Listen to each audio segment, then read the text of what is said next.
usaría. Ahora vamos a entrar en los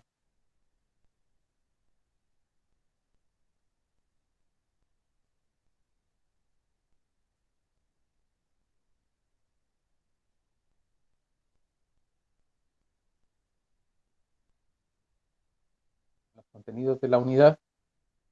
Con esta termina la parte relacionada con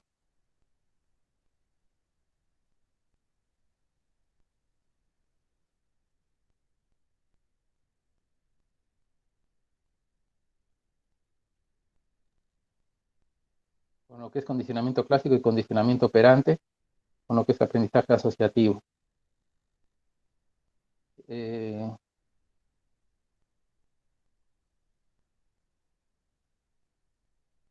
para mañana también empezaba, yo no he cursado en esta facultad, seguramente también ha habido cambios en los últimos años, pero antes al menos veían unidades de aprendizaje asociativo, lo que es condicionamiento clásico y condicionamiento operante tipo 1, tipo 2, habrán llamado de distintas maneras en,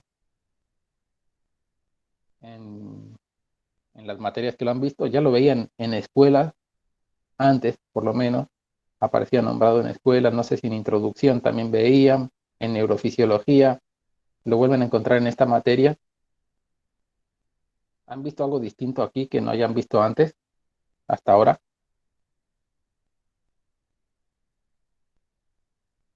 Yo por lo menos en la clase anterior lo entendí, tipo, como que lo vi desde otra perspectiva, como es que siempre nos habían enseñado que el condicionamiento era solo el experimento ese de la rata que tocaba el botón y le daban comida, o el perro que babeaba. Y eso era como que lo que siempre nos habían dicho. Y en la última clase el profe como que nos explicó mucho más cómo funciona, lo pasó más a las personas, a lo que repercuten las personas, entonces como que sí nos lo hizo entender mucho mejor. Bueno, eh, ¿alguien ha leído algo del capítulo del Dungeon sobre extinción? Bueno, les pedimos al principio del curso, y creo que está así escrito en el programa, que la idea de estas reuniones sea que ustedes lean antes la materia, o sea, el contenido de la materia, y que lo podamos trabajar aquí sobre sus dudas. Entiendo que con la cantidad de contenidos que están teniendo en tantas materias sea difícil.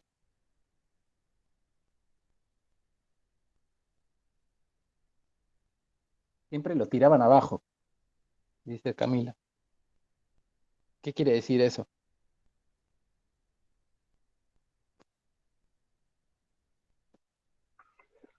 No sé si se escucha ahí. ¿Se escucha? Perfectamente, sí. Bien. Digamos que nunca profundizaron en lo que era el conductismo y como que nos enseñaban que no era bueno en palabras simples, Bueno, como si fuera lo malo de la psicología. bueno, esto me da pie a hacer la introducción que hice en la mañana también, porque hubo un comentario más o menos parecido. En la materia esta no se ve nada de conductismo, cero. O sea, esto que estamos viendo nosotros no es conductismo. Y eso tienen que tenerlo claro, claro. ¿Y por qué? Tienen que saber. Eh, y bueno, hay en general muchas razones históricas e institucionales para entender por qué alguien puede pensar que esto es conductismo, pero no tiene nada que ver. Básicamente en la facultad aquí y en Argentina casi no hay experimentación, casi no hay investigadores que trabajen desde una corriente conductista en experimentación. Casi no los hay. Y si hay algunos, yo no lo conozco en particular.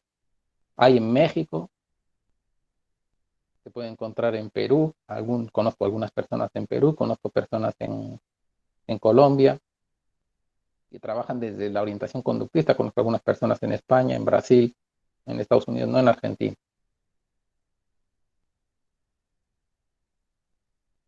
Ese es el primer punto. El segundo punto que es importante es que hay una serie de fenomenología. Pavlov no era conductista, Pavlov de última pertenece a una tradición, como saben es ruso, junto con otros autores, Sechenov y otros autores también del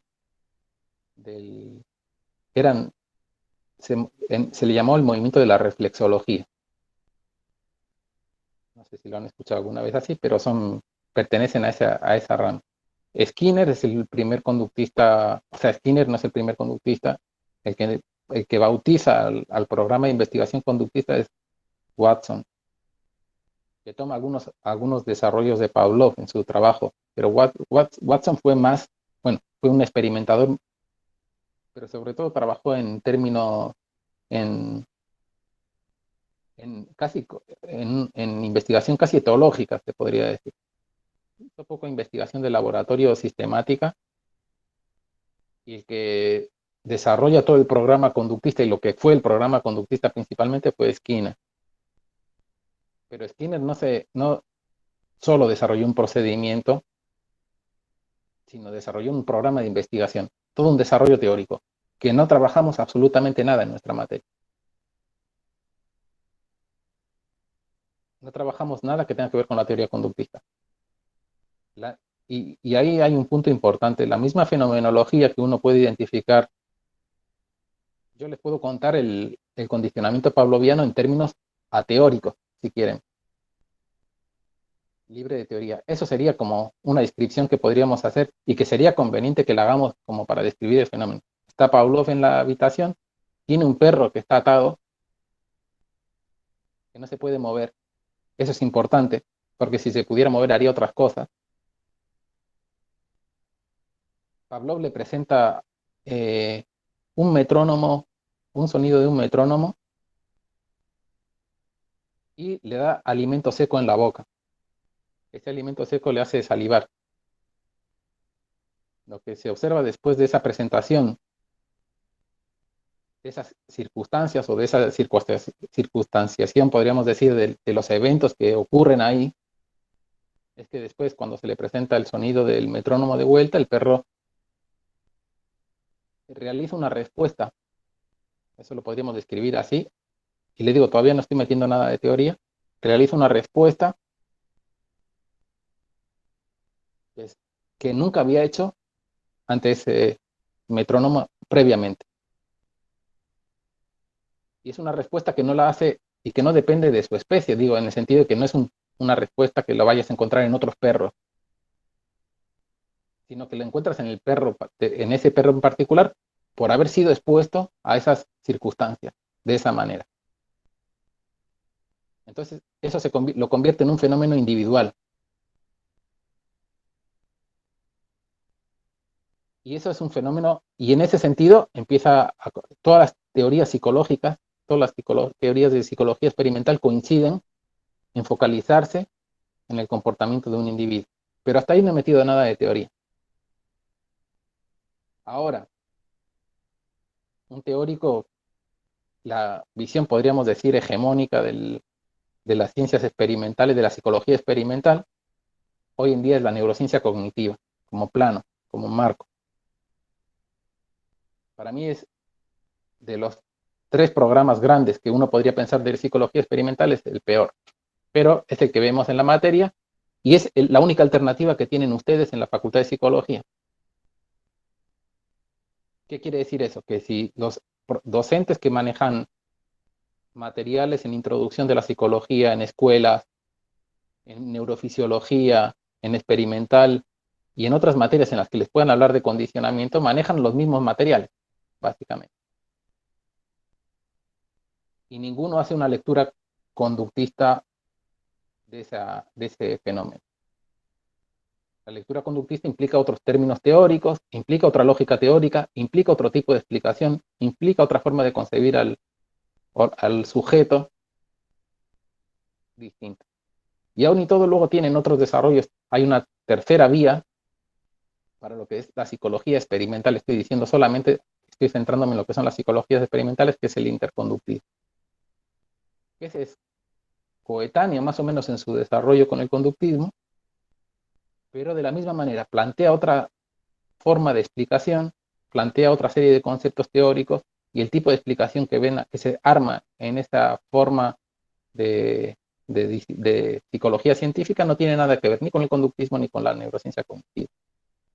El Domjan no habla de neurociencia cognitiva, pero comparte toda la lógica.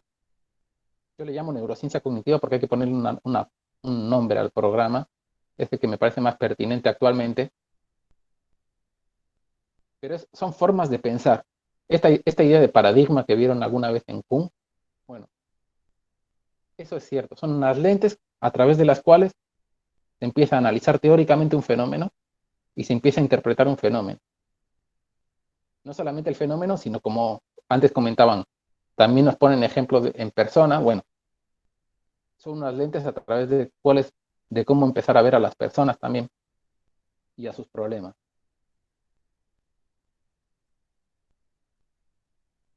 Entonces, eso es importante. El mismo fenómeno que yo les he descrito en términos ateóricos, digo, estaba Pavlov en la sala, estaba con el perro, ocurrió esta cosa primero, luego ocurrió esta otra cosa, y lo que observamos luego es que el perro se comportaba de esta manera, porque el perro atado, porque si no estuviera atado, hubiera hecho otra cosa, otro montón de cosas. Entonces, esa descripción básica de la situación experimental,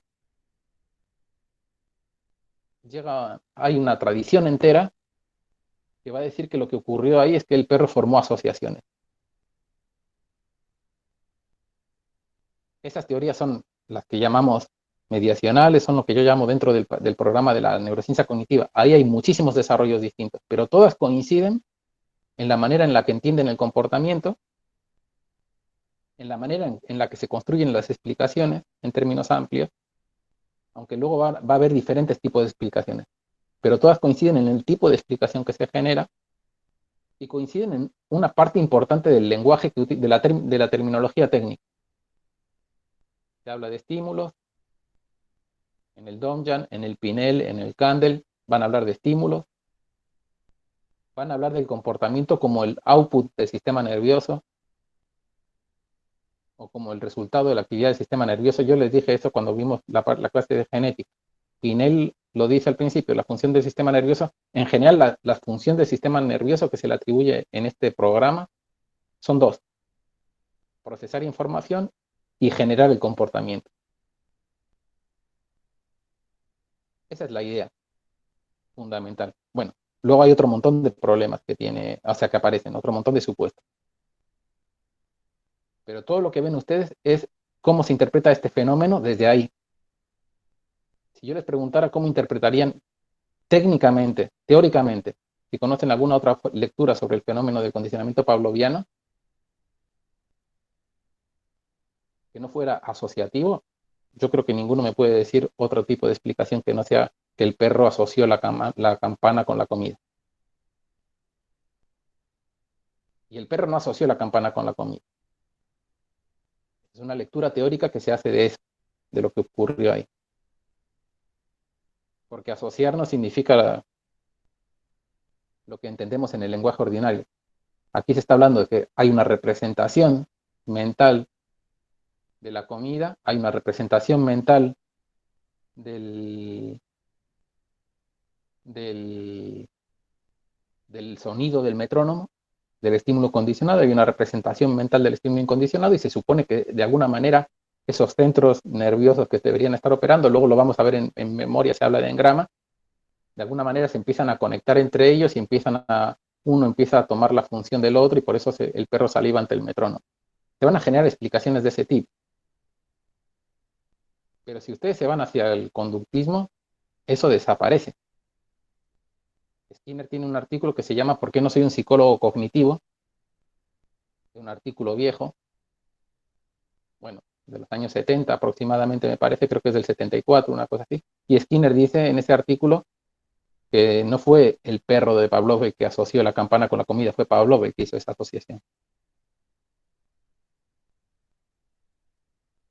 Y si ustedes hacen una lectura skinneriana de ese fenómeno, no aparece la palabra asociación por ningún lado. Pero el conductismo y la neurociencia cognitiva, aún y todo, comparten mucho lenguaje también. y tienen una herencia fundamental de esta idea del reflejo. Tanto Pavlov como Skinner toman como punto de partida el reflejo. ¿Se acuerdan? No sé si cuando vieron Kuhn les hablaron que la idea de paradigma también es sinónimo de ejemplar, de modelo, en alguno de los sentidos con la que lo utilizó Kuhn. Esa idea es cuál es el modelo que representa la forma de pensar y de construir explicaciones y de investigar.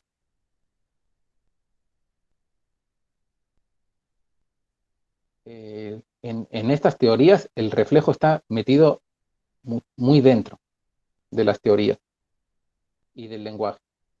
El lenguaje del estímulo y de la respuesta es un lenguaje que viene del reflejo. Son la manera en la que Sherrington describía el comportamiento reflejo. Esto viene, si uno lo tira más atrás, de Descartes y de la manera de explicar el comportamiento que se empieza a gestar en esa época como explicación científica. Tanto el conductismo como la ciencia cognitiva o como la psicología, o sea, como la neurociencia cognitiva, comparten los mismos antecedentes filosóficos en su origen. Luego hay algunas influencias distintas, pero vienen todos del empirismo y del racionalismo. Son todo filosofía. Se gesta ahí la forma de pensar al ser humano, básicamente, en la modernidad. Descartes, Locke, todos estos autores.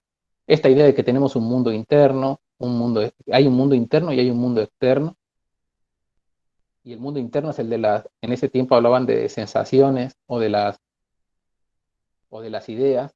En esa época se hablaba de las ideas. Se pensaba que las ideas era como el elemento básico del pensamiento. Eso hoy en día son las representaciones mentales. Incluso se habla de representaciones neuronales. Pero esa forma de pensar es la misma en estos supuestos básicos. Y si ustedes se mueven hacia el interconductismo como otra forma de investigación, agarran algún texto y buscan algo, no van a encontrar en un principio también lenguaje de estímulos y de respuestas, pero desde otra lógica. La palabra estímulo, la palabra comportamiento significa cosas distintas en cada una de estas formas de pensar al ser humano. Y la manera en la que van a explicar ese fenómeno básico que yo les he descrito no tiene nada que ver en uno y en otro. Y lo importante de esto es que luego cuando uno va, y los tres son programas científicos, podríamos decir, vigentes. Yo tengo mis preferencias y mis razones, porque he tratado de estudiar distintos, pero no porque me los hayan enseñado en la facultad, los he tenido que buscar de otra manera. Yo cuando estudié solamente me enseñaron uno, que es la neurociencia cognitiva. Yo no tenía psicología social como tienen ustedes. O sea, la psicología social que tenía yo era neurociencia cognitiva, en el fondo. Se veía el ser humano por la misma matriz. Y yo no tenía psicoanálisis tampoco. No sé, ustedes tienen el psicoanálisis como una pata también para pensar de forma distinta, también como para ver una alternativa distinta. Pero yo solamente en España la formación está completamente homogeneizada dentro de la neurociencia cognitiva. Las tradiciones conductistas están muy aisladas en las facultades. Y dependen de personas, de trabajos individuales. Y la tradición interconductual también la pueden encontrar en México, muy fuerte. En algunas universidades de México es predominante incluso. En la Facultad de Veracruz, por ejemplo, ahí hay un autor que trabaja ese programa de investigación y salen con un lenguaje distinto y con unas herramientas para pensar los fenómenos de forma distinta. Eso lo tienen que tener en cuenta. ¿Por qué? Porque luego cuando alguien dice que se va a aplicar conocimiento científico al ámbito clínico y les hablan de la terapia de exposición y les dicen que hay una persona con una fobia y que entonces la fobia es el producto de una asociación entre el estímulo condicionado que se formó alguna vez en el desarrollo de la vida de la persona, y entonces a través del tratamiento de exposición voy a reducir la respuesta condicionada y voy a reducir la ansiedad. Es una lectura completamente teórica del problema de esa persona. Y uno está viendo el problema de esa persona a través de esas lentes teóricas. Y si no sabe que está viéndolo a través de una teoría, se olvida de eso, piensa que es una herramienta que le permite describir la realidad o algo así. Y eso no es lo que tenemos aquí. Tenemos teorías que son sesgos, podríamos decirlo así también, de lectura de la realidad. Por eso hay que tener cuidado con cómo se piensan estas cosas. Esa es como la introducción aguafiestas, podríamos decir, del, de la clase.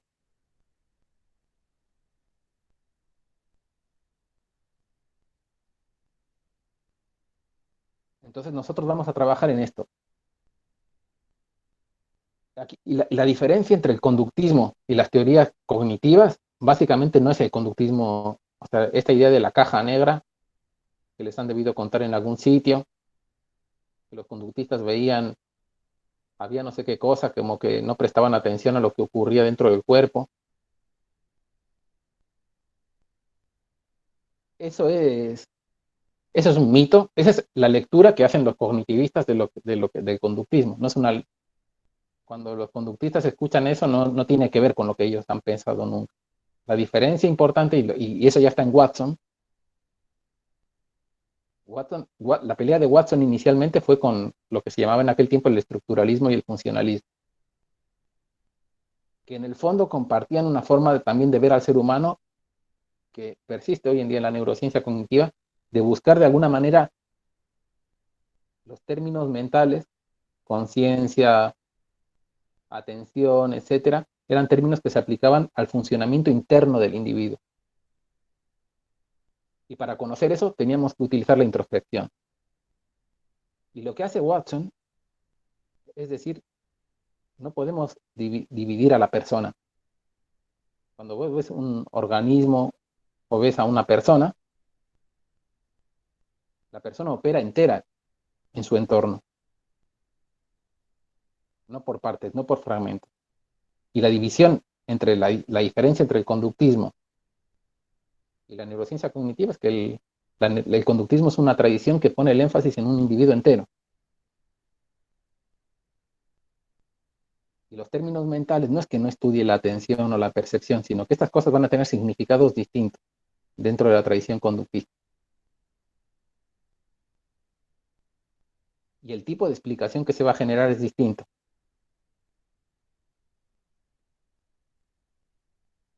No es que se hayan despreocupado por lo que ocurre dentro. Lo que ocurre dentro es, uno abre dentro de una persona, nos abrimos a nosotros y vamos a ver órganos. Órganos, vamos a ver el sistema nervioso, podemos ver una variedad de estructuras que el lenguaje mejor para definir lo que tenemos ahí no es el de la psicología, es el de la biología, el de la física y el de la química. Asumir que lo que ocurre ahí es psicológico, es un supuesto fuerte. Que podemos pensar lo psicológico como algo que está dentro del cuerpo de la persona. Bueno, esa es la diferencia entre los cognitivistas y los conductistas.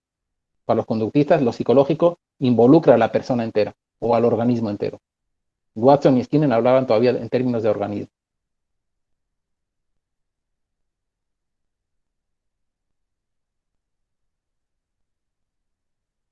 Esa es como una caracterización que yo les puedo transmitir de lo que yo pienso, al menos de estas tradiciones, y les dije también en la primera clase que yo me gustaría hablarles mucho más sobre estas cosas. No tengo tiempo en el programa, así que nos tenemos que centrar, pero no quiero que perdamos de vista, por un lado, que estamos dentro de una teoría,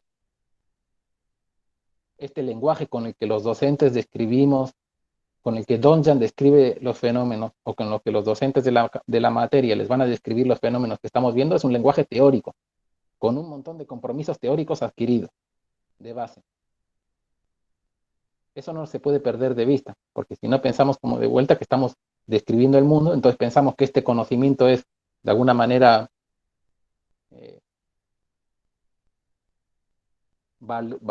que tiene un valor en sí mismo y que lo podemos aplicar de cualquier manera, críticamente a cualquier circunstancia o a las personas, o hacer lecturas de las problemáticas de las personas pensando que es una lectura científica. Y sí es científica, pero es teórica también. Y son teorías que tienen muchos problemas, no uno, muchos problemas. En general no se cuentan tanto los problemas como las virtudes.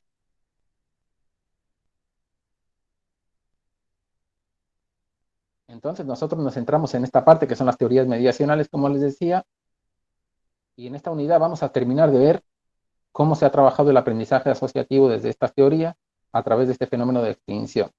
El último contenido que vemos en la materia sobre esta unidad, sobre esta temática es este.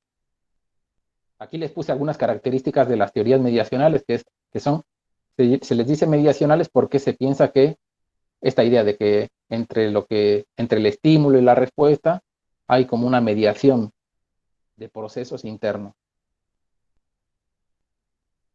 Eso ya asume, hoy en día esa mediación que se podía haber pensado hace mucho tiempo en otros términos, hoy está volcada en el funcionamiento del sistema nervioso.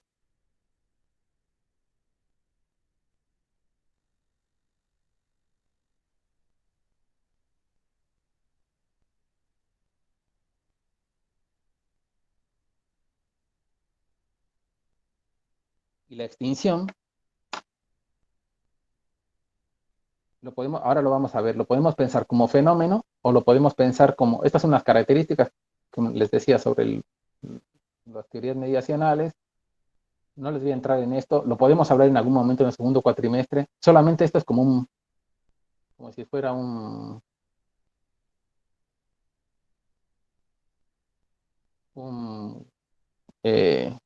mapa de situarnos donde estamos en la materia y no olvidarnos de esto.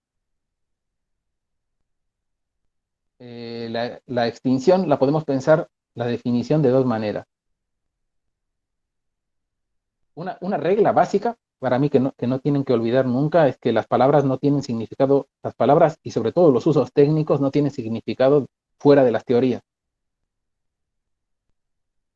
Las palabras, eso en nuestra vida cotidiana lo sabemos, las palabras no tienen significado fuera de nuestras conversaciones. O sea, una palabra se puede querer decir muchas cosas distintas en función de quién la esté diciendo, a quién se la esté diciendo y dónde se la esté diciendo y cuándo se la esté diciendo. Y en la ciencia pasa lo mismo. Por eso nosotros podemos usar la misma palabra distintos profesores y estar queriendo decir cosas muy distintas. Y eso en otras disciplinas científicas, como puede ser la biología, no ocurre tan extremo, o en la física no ocurre de manera tan extrema las diferencias como ocurren en psicología. En psicología, eso es la norma. De hecho, la palabra comportamiento no significa nada fuera de una teoría. O sea, significa lo que significa en nuestro lenguaje ordinario, por un lado, en nuestro lenguaje cotidiano, pero en la teoría neurocientífica, comportamiento ya no significa lo mismo que en nuestro lenguaje cotidiano. Y la definición que Skinner arma en el año 38 sobre comportamiento ya no tiene nada que ver con el sistema nervioso. Y la teoría interconductista es la única que diferencia entre comportamiento psicológico, comportamiento biológico y comportamiento social, en base a criterios explícitos. Entonces la noción de comportamiento es distinta dentro de cada teoría. Obviamente que la palabra extinción es distinta también en biología que en psicología. Eso se ve muy claramente. Y en psicología, dentro de la teoría asociativa, la extinción la podemos pensar de dos maneras. Como procedimiento, que fue el procedimiento que diseñó Pavlov, la extinción, así como el precondicionamiento sensorial, así como condicionamiento inhibitorio, son fenómenos descritos sistemáticamente por Pavlov. Hay un montón de fenómenos que Pavlov describió que tenían que ver con estas ocurrencias de los eventos que eran la comida, la campana y otras fuentes de estimulación.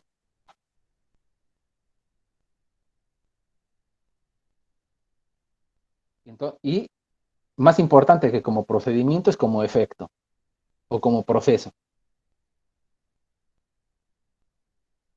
La podemos pensar como proceso, como una caída, y el, el condicionamiento podemos dividirlo en dos fases. En una fase de adquisición, que es el procedimiento que da lugar a la aparición de la respuesta condicionada. La respuesta condicionada puede aparecer a veces muy rápidamente, con un único ensayo de condicionamiento, o a veces puede requerir muchos ensayos de condicionamiento,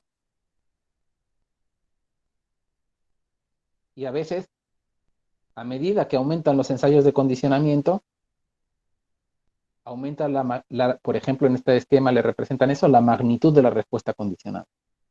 Los ensayos, esto está explicado en castellano acá, en la ficha de cátedra, qué significa esta figura, pero básicamente los ensayos, se le llama ensayo dentro de este enfoque a cada una de las presentaciones del metrónomo y de la comida, por ejemplo. Eso sería un ensayo de condicionamiento. Si yo eso lo repito 10 veces, tendría 10 ensayos de condicionamiento. Esos son donde sería la línea. Aquí están continua. Y lo que les representa eso es que es la adquisición de ¿qué? De una asociación entre el estímulo condicionado y el estímulo incondicionado. Una relación de predicción.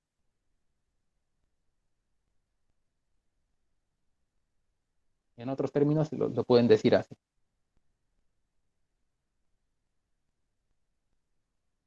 Y no es entre el estímulo, el objeto, metrónomo y la comida como estímulo.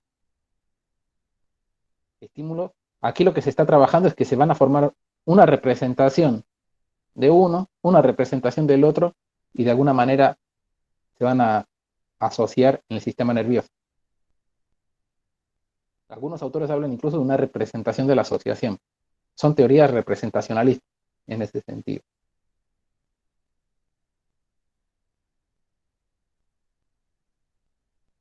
Esperen un segundo.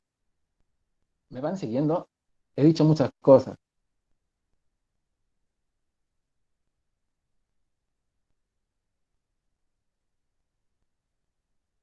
Entonces, fíjense los supuestos que se arrastran aquí. La idea de que hay representaciones internas, de que se asocian, son puntos de partida que yo hoy en día no comparto para nada. Yo, como les he dicho otras veces, y Juan Carlos lo sabe porque lo hemos hablado muchas veces también, yo no comparto teóricamente casi nada con el resto de los compañeros de la materia, pero estamos en una materia en la que hay un programa, y yo no puedo darles a ustedes otra teoría, porque sería intratable. Entonces me tengo que acoplar a lo que hay.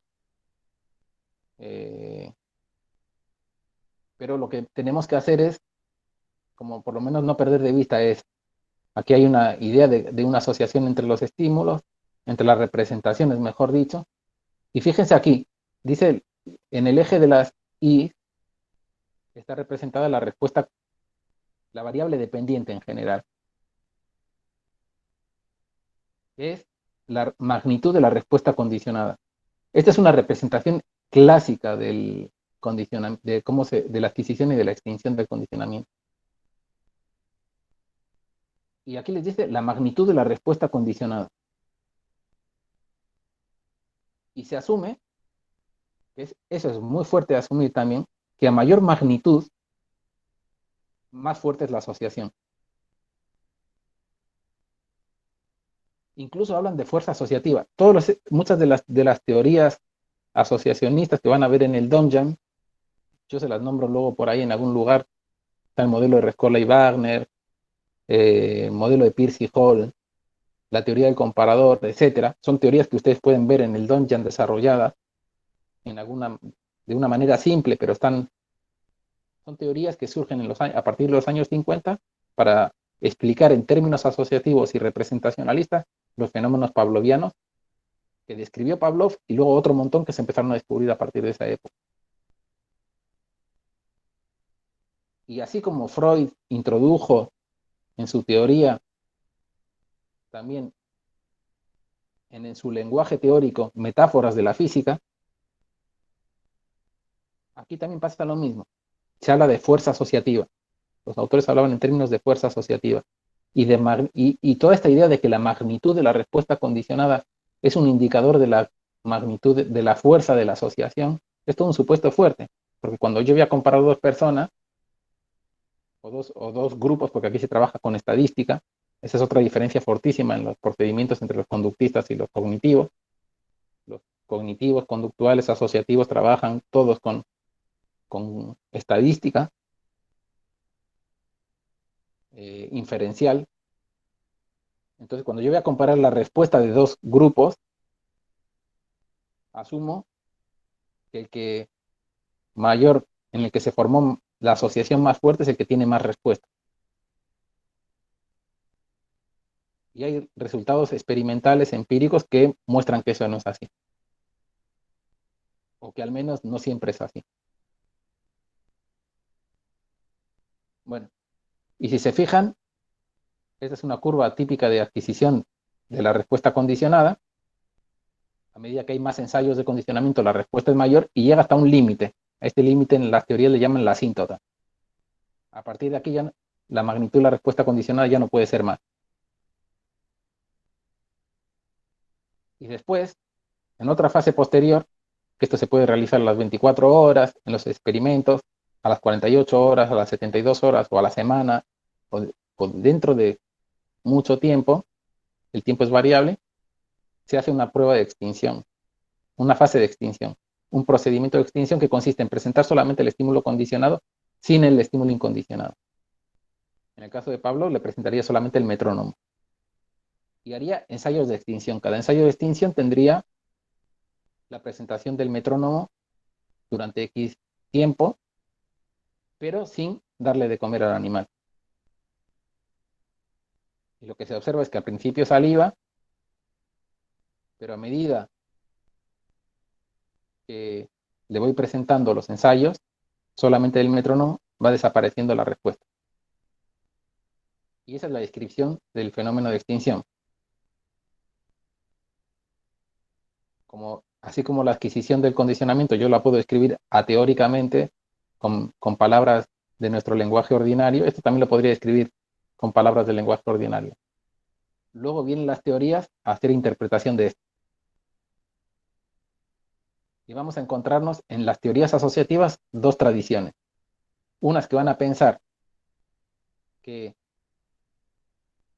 este procedimiento estaría debilitando la asociación que se formó entre el estímulo condicionado y el estímulo incondicionado. Y otras que pensarían que se está formando una nueva asociación entre el estímulo condicionado y el no refuerzo que competiría con esta. Esas son como las dos tradiciones asociativas principales. En un lado tienen lo que se llama el modelo de Rescorla y Wagner, que no lo van a ver ustedes, y en otro montón de teorías que apoyarían la idea de que esto es un nuevo aprendizaje.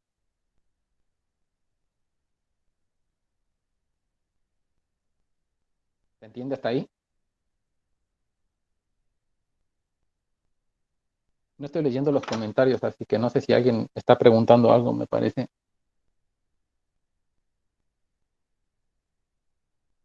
¿Cómo se llama el límite? Eso, perdón. El límite es la asíntota, le dicen. Eso lo propone un par de teorías solamente, pero quiero que se fijen que es una curva que tiene un límite, es casi una curva matemática.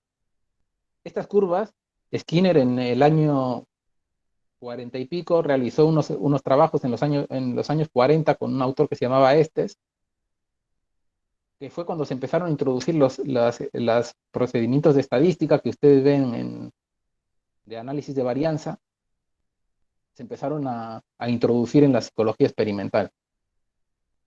Ese análisis de varianza yo les conté que tiene su origen en la genética, en los estudios de genética del comportamiento. Son herramientas que se diseñan para la investigación de genética. Y una serie de autores la empiezan a introducir en la psicología experimental. En los primeros trabajos que hace Skinner sobre esto, él dice, cuando promediamos el comportamiento de un grupo de animales, las curvas se hacen suaves. Pero dice, ningún animal se comporta como la curva. Por eso dejamos de utilizar estadística inferencial nosotros, de promediar. Y él decía en un trabajo, prefiero ver una rata durante 100 horas que 100 ratas durante una hora. Lo que le interesa a él es el comportamiento. Y por eso él decía, lo que quiero es observar el comportamiento. Si yo los promedio, dejo de observar el comportamiento del individuo. Lo que estoy observando es una curva matemática. Y los comportamientos de los individuos son mucho más erráticos. De hecho, si ustedes se acuerdan cuando vieron, ustedes estudiaron análisis de varianza en estadística.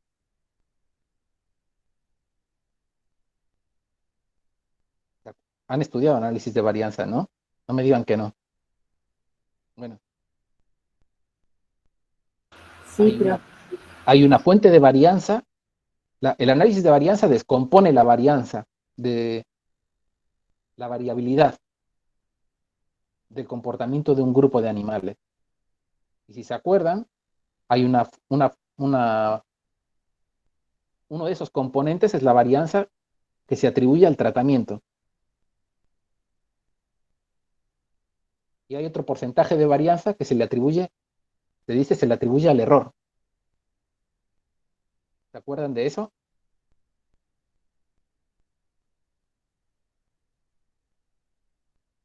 Bueno, al azar.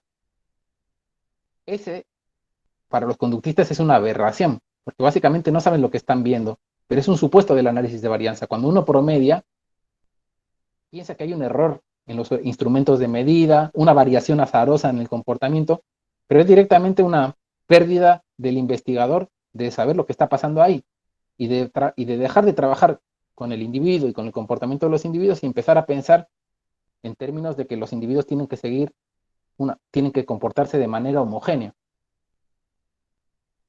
Cuando empiezan a hacer estadística inferencial, y actualmente es la forma hegemónica en la que se hace investigación, se trabaja de esta manera todavía, con promedios estadísticos. Muy pocas revistas científicas de hecho, los conductistas se tuvieron que abrir sus propias revistas porque ya no les dejaban publicar sus trabajos si no hacían análisis de varianza.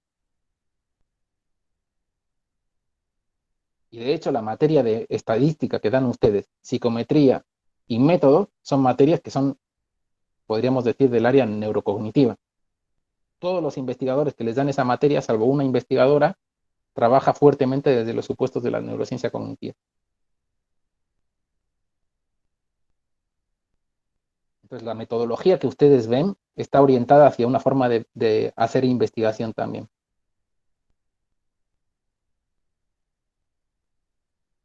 ¿Cómo se pasa? Preguntaba una compañera, de la adquisición a la extinción. Son dos procedimientos, estos son procedimientos de laboratorio, no pierdan de vista eso. Son criterios del investigador. Cuando yo empiezo a hacer la extinción, cuando quiera, la puedo hacer inmediatamente después de la adquisición o la puedo hacer varios días después. ¿Qué sucede? Que cuanto más dejo pasar el tiempo,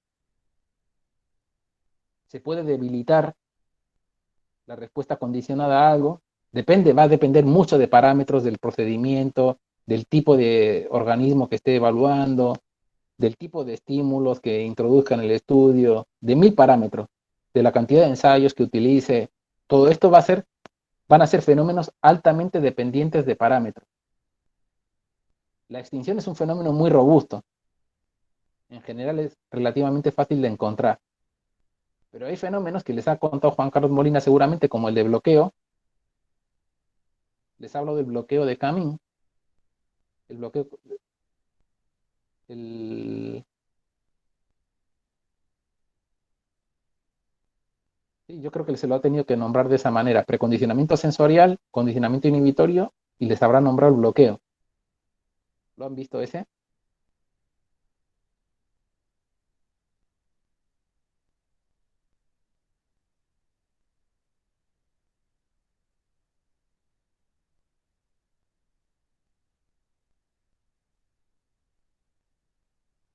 Entiendo que están respondiendo que sí. Bueno, el bloqueo es un fenómeno re difícil de encontrar en el laboratorio. re difícil. Y hay muchas personas que conozco yo que trabajan en investigación que nunca lo han podido ver, que trabajan en este tipo de fenómenos y que el bloqueo no lo han encontrado nunca. El condicionamiento inhibitorio es bastante difícil de producir en el laboratorio. La extinción es bastante fácil. La respuesta condicionada, la adquisición de la respuesta condicionada es relativamente fácil.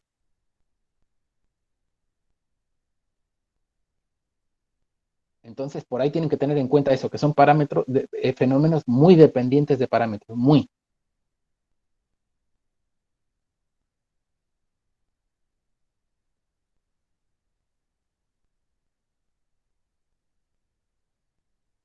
¿Me he saltado alguna pregunta de alguien?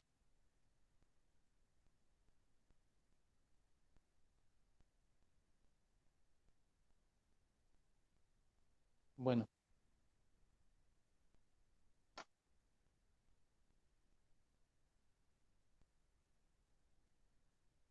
entonces, aquí les puse, esto está sacado del Dungeon y reordenado un poquito, pero lo que me parece interesante es ver algunas propiedades de este fenómeno. No es tan simple. Y fíjense además, yo estoy representando el fenómeno como una línea. No estoy viendo al perro de Pavlov, estoy viendo solamente cómo cambia una respuesta del animal. Esto está representando una respuesta del animal, no está representando el resto de cosas que hace el animal. Si uno se olvida de eso, piensa que está viendo, no sé, al perro acá, y no es el perro el que... Esta es una parte de lo que hace el perro. ¿Qué más cosas hace? Hace otro montón de cosas además. Y el perro de Pavlov estaba atado, como les digo. Si no hubiera estado atado, no hubieran visto ni la adquisición de la respuesta condicionada, ni la extinción, ni hubieran visto nada.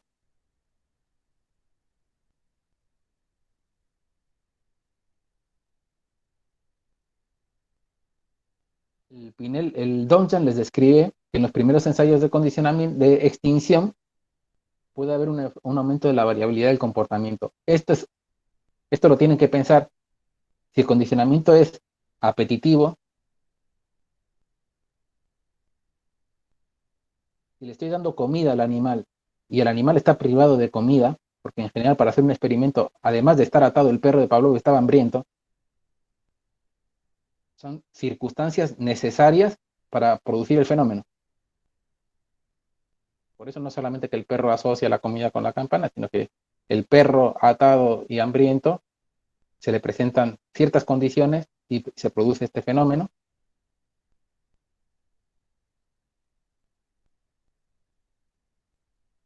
Cuando se le deja de dar comida, cuando se le presenta el estímulo condicionado, el metrónomo, y no se le da comida,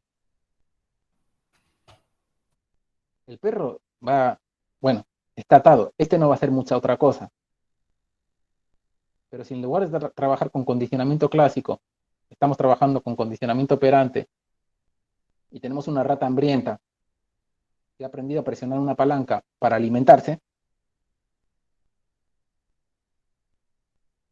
cuando le corto la comida y el animal está en la caja de Skinner, donde solamente va ahí a alimentarse durante 1 hora al día, al día básicamente, los procedimientos se hacen así, durante 1 hora durante el día, siempre a la misma hora, el animal va a alimentarse ahí. Y el resto del día casi no tienen alimento, se les mantiene el 80% de su peso para hacer estos procedimientos. Entonces, cuando el animal vuelve a la caja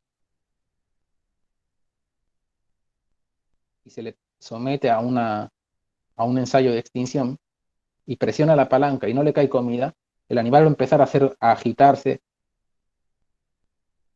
El Dungeon describe esto como un aumento en la variabilidad del comportamiento.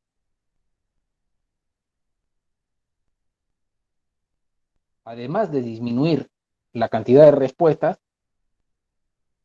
esto solamente focalizándonos en una respuesta del animal, va a haber un aumento de la cantidad de comportamiento del animal.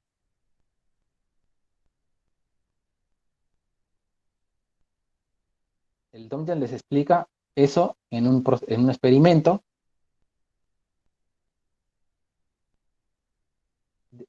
Cada figura representa dos variables dependientes distintas, es decir, dos indicadores. Ya no solamente estamos viendo una respuesta del animal como aquí, sino que estamos viendo dos indicadores.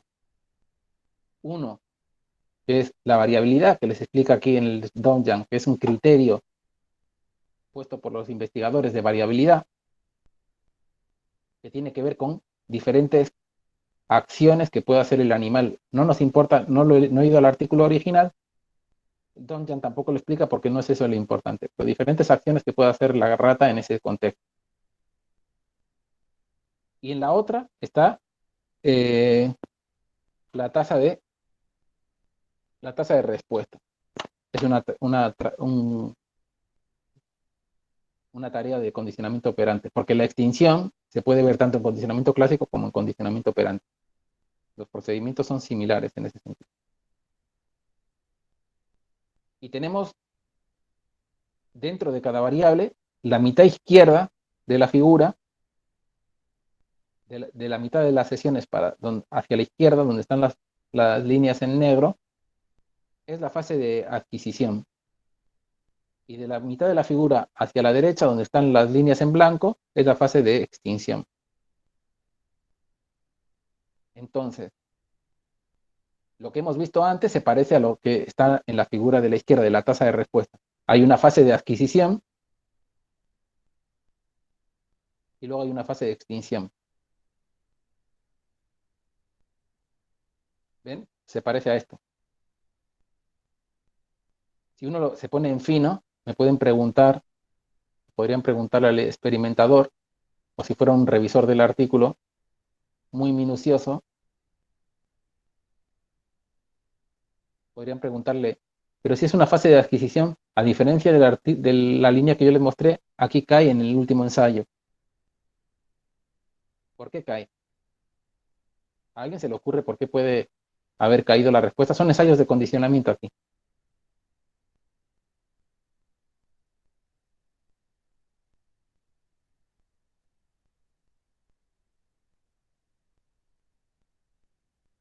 ¿Por qué podría haber ocurrido eso?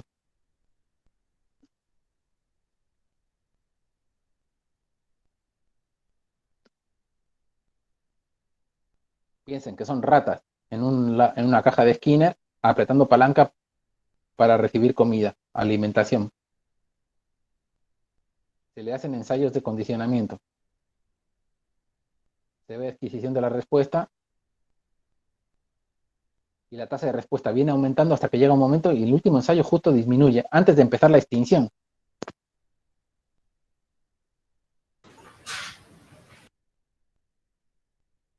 Cansancio, ya se llenaron. No, la extinción todavía no empezó. Frustración tampoco, porque realmente nadie lo sabe, pero tiene que ver con estas cosas que seguramente que están preguntando. Puede haber ocurrido un ruido en el laboratorio ese día. Quizá estaban en obras. Quizá los animales... Esto seguramente es el promedio de un grupo de animales. Quizá fueron 3 animales que estaban cansados o que estaban enojados ese día. Pues no se puede saber qué, porque estamos trabajando con seres vivos. Y no son con funciones matemáticas ni con programas de ordenador, de computación. Entonces no sabemos lo que ha pasado ahí, pero cualquiera de las cosas que ustedes han dicho es posible que haya pasado. Capaz que alguno durmió mal. Hay que tener en cuenta que estos experimentos, muchos, tradicionalmente se hacen de día, y la rata es un animal nocturno. Entonces encima se les despierta y se les lleva a la sala de experimentación. Es como si a nosotros nos llevaran de noche. Aunque algunos funcionamos mejor de noche. Pero como especie, la rata es un animal nocturno.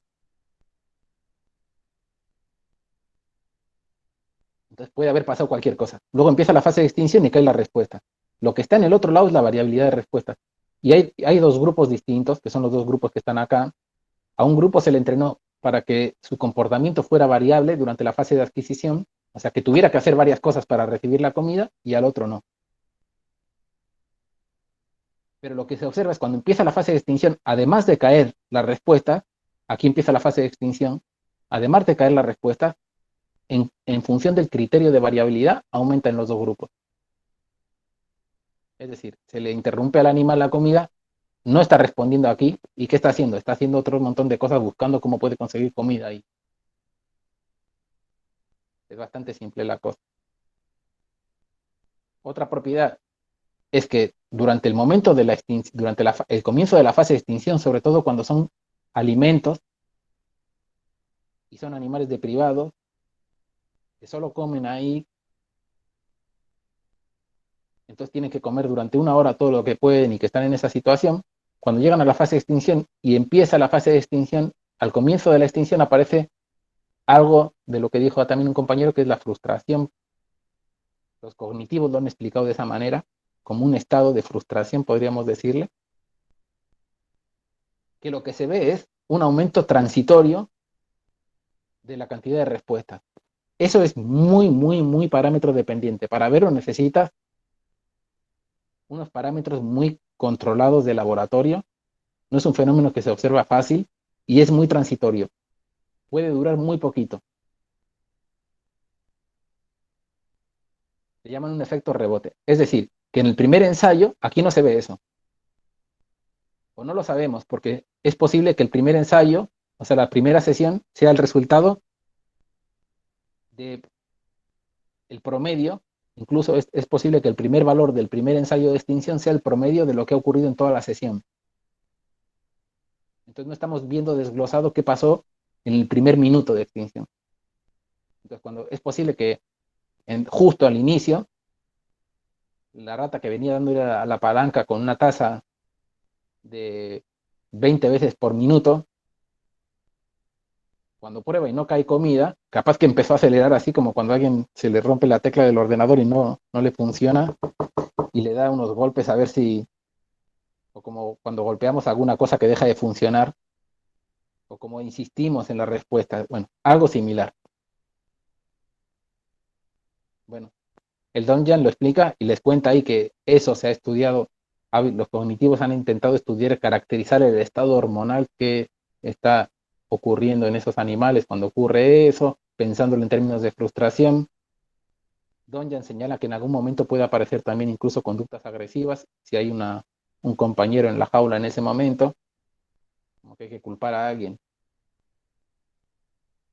Y, bueno, esto que es un efecto transitorio. No pierdan de vista que estos son fenómenos de laboratorio. En general, cuando esto se traslada a ejemplos con humanos, a mí no me gusta hacer eso, porque en general se pierde el rigor con el que se describen estos fenómenos. Y se simplifican mucho. Como les digo, son fenómenos que para observarlos requieres parámetros importantes.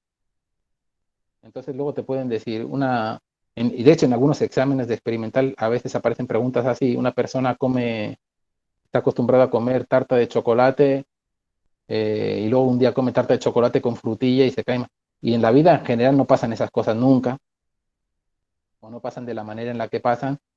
Y de última, la teoría asociativa o las teorías son, como les dije, una lente para hacer una interpretación de esos fenómenos, pero no son una descripción de los fenómenos.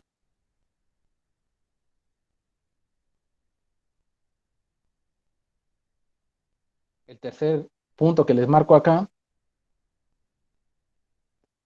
es que la extinción, en términos funcionales, es una disminución del comportamiento. Uno lo puede simplificar de esa manera. Hay una disminución del comportamiento. Del comportamiento no, hay una disminución de una respuesta particular del animal. ¿Qué pasa? Que cuando en las teorías y cuando veamos el capítulo de memoria, que creo que es el siguiente teórico, que ya entra en el segundo cuatrimestre, cuando veamos memoria, una parte importante de los estudios de memoria se han basado en pruebas de condicionamiento. ¿Y qué ocurre? Que cuando uno evalúa, hace pruebas de memoria, lo que hace es genera un entrenamiento, deja pasar un lapso de tiempo y evalúa si el animal recuerda o no recuerda lo que aprendió en la primera fase. Si no recuerda, se observa en una reducción también del comportamiento. Entonces, hay algo en común entre la extinción y el olvido. Hay una disminución en alguna respuesta seleccionada por el investigador como criterio.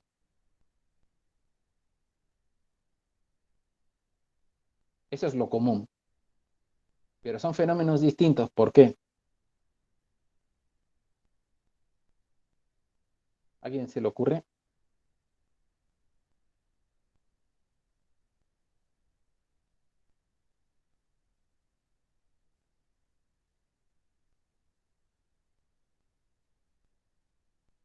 Voy al chat que ahí aciertan todo.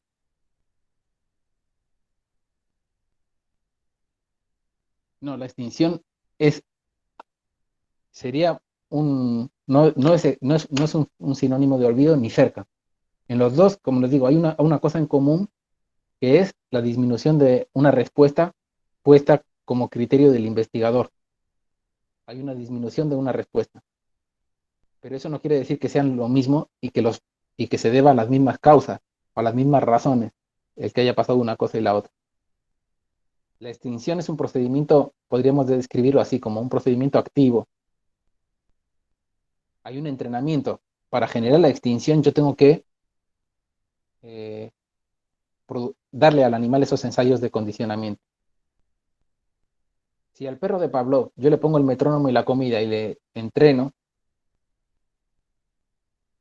y veo que saliva en respuesta al metrónomo y me lo llevo durante 5 años a otro lugar, yo no sé si cuando vuelva a los 5 años y lo vuelva a poner en la misma situación, se va a acordar o no. Pero si no se acuerda, es muy posible que al toque empiece a recordar. Digo, como nosotros cuando nos hemos vivido situaciones, cuando éramos niños en los pueblos de nuestros abuelos o nuestras abuelas, que ahora no nos acordamos, pero volvemos al lugar donde ocurrieron las cosas y de repente nos acordamos de un montón de detalles. Le llevas por primera vez a una amiga, a una amiga al pueblo y le dices, y quizá cosas que no te acuerdas ahora, y de repente estás paseando por esas calles y dices, yo aquí hice no sé qué cosa, y a medida que le cuentas empiezas a recordar un montón de detalles. Que no te los acuerdas el resto del año, pero una vez que estás ahí, recuerdas de vuelta. Bueno, puede que haya alguna disminución en el comportamiento, pero no ha habido un proceso de extinción. Si yo al perro de Pavlov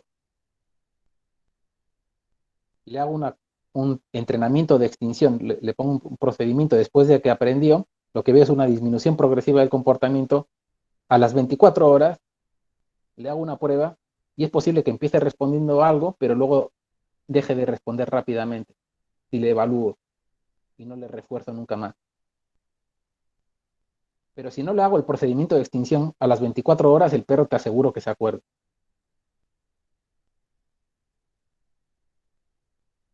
Para disminuir el comportamiento en la extinción he necesitado hacer un procedimiento. El olvido es por el paso del tiempo solamente. No solamente. Cuando veamos memoria vamos a ver que hay otras cosas.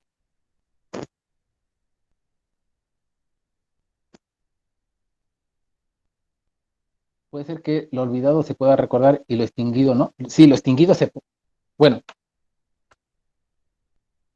no voy a insistir en esto ahora, pero la manera en la que usamos el lenguaje de la memoria, del aprendizaje, es un poco rara cuando nos referimos a estos procedimientos y cuando estamos en el mundo académico. Eso de recordar una respuesta condicionada es una forma extraña, por lo menos, de referirnos a esto, pero nos puede servir para hablar y para entendernos.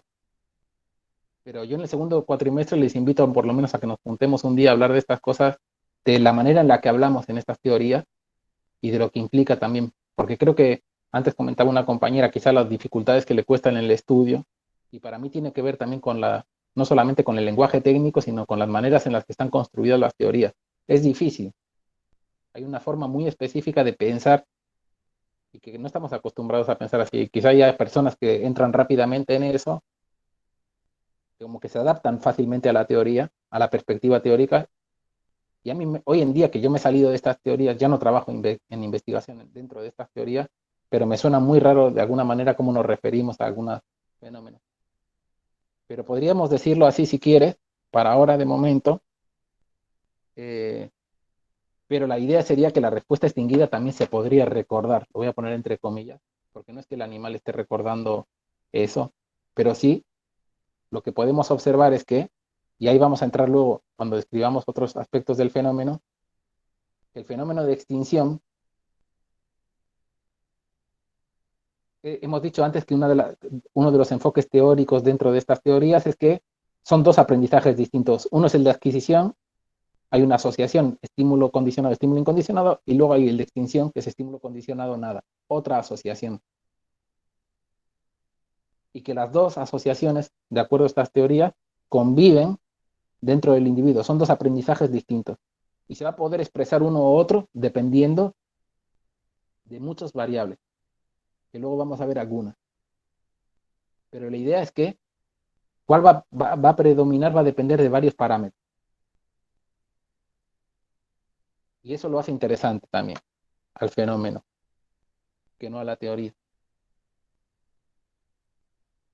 Andar en bicicleta, ¿por qué estaban pensando, Sofía, en andar en bicicleta? Me perdí en eso, no vi cuando lo escribiste, perdón.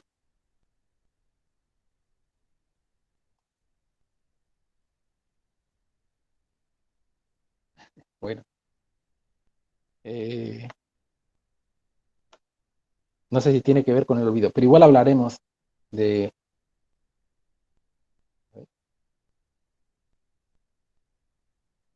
Claro, como que algo que no se olvida.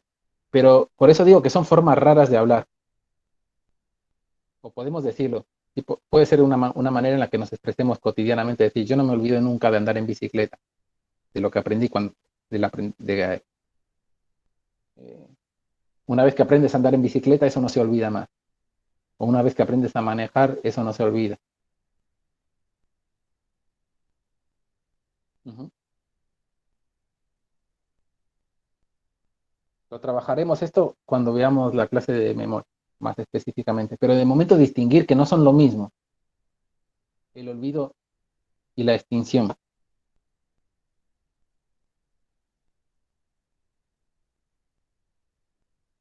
Y una de las razones por las que no son por lo que se saben que no son lo mismo, tiene que ver con esto que decía la compañera, preguntaba si el olvido, como dijo, no quiero poner palabras en la boca de nadie que no dijo, que el olvidado se puede recordar y lo extinto no. Lo olvidado depende. Hay cosas que nos olvidamos y que no las recordamos nunca más, y hay cosas que nos olvidamos en algún momento y que las volveremos a recordar. Y con la extinción pasa lo mismo. No necesariamente se va a expresar la extinción, el aprendizaje de extinción, y va a depender de muchos parámetros. Pero puede que nunca se vuelva a expresar. Camila, No, como para mantenerlo en mi cabeza, quería saber si, digamos que el olvido es algo que no depende de nosotros, digamos, y la extinción sí, puede ser algo así. ¿quiénes somos nosotros? Los experimentadores.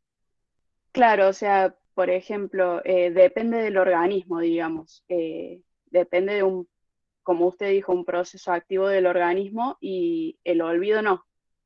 Me refiero con eso de un proceso activo, un procedimiento experimental. Hay un procedimiento que yo tengo que hacer, que es presentarle el estímulo condicionado repetidamente al animal durante varias sesiones. Si no, no voy a tener extinción. Pero cuando yo haga la prueba de extinción, para asegurarme que es extinción y que no es olvido, tengo que meter un grupo que no fue extinguido. De ahí la importancia de los grupos controles. ¿Por qué? Porque si se fijan, vayamos a algún procedimiento de los experimentales. Fíjense esto, no, ahora lo vamos a ver. Esta es una curva de adquisición, esta es una curva de extinción. Y yo hago luego una fase de prueba después de la extinción, porque ahora vamos a empezar a ver otros tratamientos. Si yo hago esta fase de prueba solamente a los grupos extinguidos, no sé si la baja respuesta que estoy viendo es producto de la extinción o de que se olvidaron o de que se sumaron las cosas, porque pasó un tiempo desde el condicionamiento hasta la extinción. Entonces, en general, se introduce un grupo control acá, que es un grupo no extinguido, que debería mostrar una respuesta alta.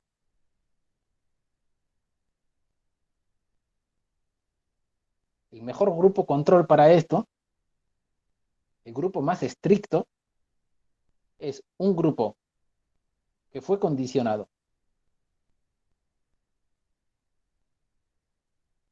y que durante la fase de extinción no se quedó en su casa, sino que fue a la jaula de la extinción, donde fueron los compañeros que recibieron el tratamiento de extinción, pero no se les presentó el estímulo condicionado y el estímulo condicionado solo. No se les hizo nada. ¿Por qué? Porque también podría pensar que la disminución de la respuesta es por haber estado en el contexto particular, que facilitó de alguna manera el olvido, luego pueden ser mil cosas. Entonces trato de hacer que que el grupo control se parezca lo más posible a esto, pero que no haya recibido el proceso activo de extinción. Si me responde alto, es que esta caída es obviamente producto de la extinción, no es olvido.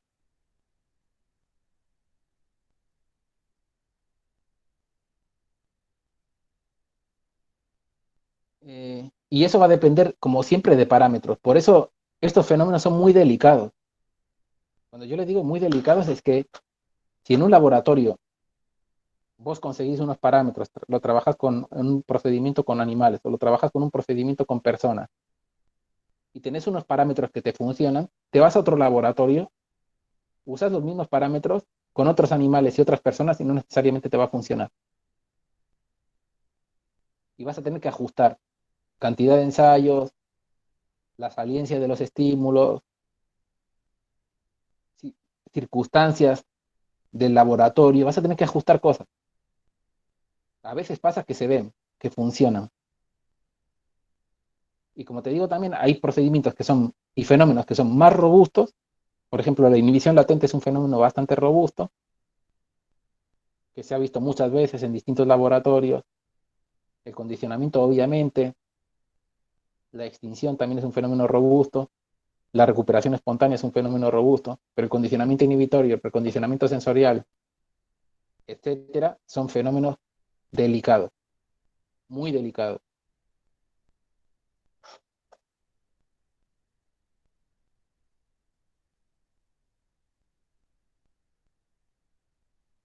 No, porque este gráfico no tiene grupo de olvido.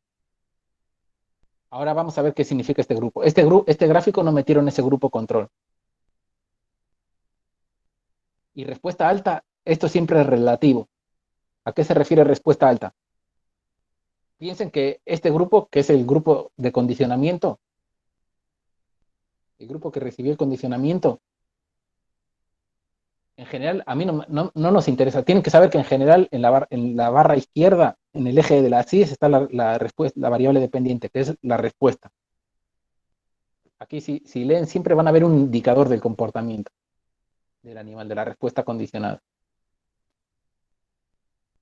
No nos importa lo que diga ahí porque no sabemos cuál es el procedimiento. No nos debería importar casi para hacer un análisis del fenómeno, de la figura, saber nada más. Solamente con la figura nos puede servir. ¿Qué significa alto aquí? 14. Es la mayor cantidad de respuesta que adquirieron los animales, que mostraron los animales después de los últimos ensayos de extinción, de adquisición. Si se fijan, cuando empieza la extinción, el primer ensayo de extinción, la respuesta ya es más baja. Es posible que estos valores sean el promedio de lo que ocurrió durante toda una sesión. Es posible que al comienzo empezaran arriba y que cayeran, o no. O es posible que empezaran más bajo porque entre el condicionamiento y la extinción hubo un pequeño olvido. No sabemos cuánto tiempo pasó. Aquí no nos dicen nada. Bueno, nos dicen días. 12 días pasaron la fase de adquisición, pero luego no sabemos margen hubo entre uno y otro. No sabemos si estos son reales, porque empieza de vuelta 2, 4, 1, 2. Bueno, no sabemos lo que son, pero es posible que esto sea el promedio de varios días o de varias sesiones. No sabemos lo que tenemos, tendríamos que tener más información. Pero aquí ya vimos una caída. Y un valor de 2 es una respuesta muy baja. Aquí podríamos decir que casi ya no hay respuesta. El animal podría probar de vez en cuando a ver si cambiaron las condiciones. Es como cuando alguien está esperando el correo electrónico de alguien y de vez en cuando chequea. Al principio chequea muy rápido muchas veces, pero luego se va cansando y va chequeando cada vez durante una hora y luego ya miras cada 3 días y luego dices, ya no me va a escribir. Bueno, pues entonces ahí ya casi no hay respuesta. No sabemos cuánto tiempo ha pasado la prueba, pero aquí tenemos dos grupos. Un grupo, el E2, que fue evaluado muy breve después de la extinción, y el grupo E1, que fue evaluado mucho tiempo después de la extinción. Mucho tiempo pueden ser uno al día siguiente y otro a los 4 días. O depende del procedimiento, uno al día siguiente y otro a las 2 semanas. Eso va a depender del investigador, criterios del investigador. Pero lo importante es que el grupo E1 empieza a responder más alto que el grupo E2. Y la única diferencia entre ambos grupos es que ha pasado más tiempo entre la extinción y la prueba en el E1 que en el E2. Y como ha pasado más tiempo, o porque ha pasado más tiempo, se observa este fenómeno de recuperación. Hay una ligera, podríamos decir, media recuperación de la respuesta condicionada. No es que la respuesta condicionada se recupere hasta niveles como si no se hubiera extinguido, pero algo hay. Y este algo ahí refleja ese paso del tiempo. La única explicación para esto es que ha pasado tiempo. Se le llama recuperación espontánea. En ciencia, la palabra espontánea se utiliza muchas veces cuando no se sabe lo que pasa, ni por qué pasa. Cuando se hablaba de generación espontánea para decir que aparecía la vida, los microbios. Bueno, aquí hablan de recuperación espontánea, por el mero paso del tiempo, te digo.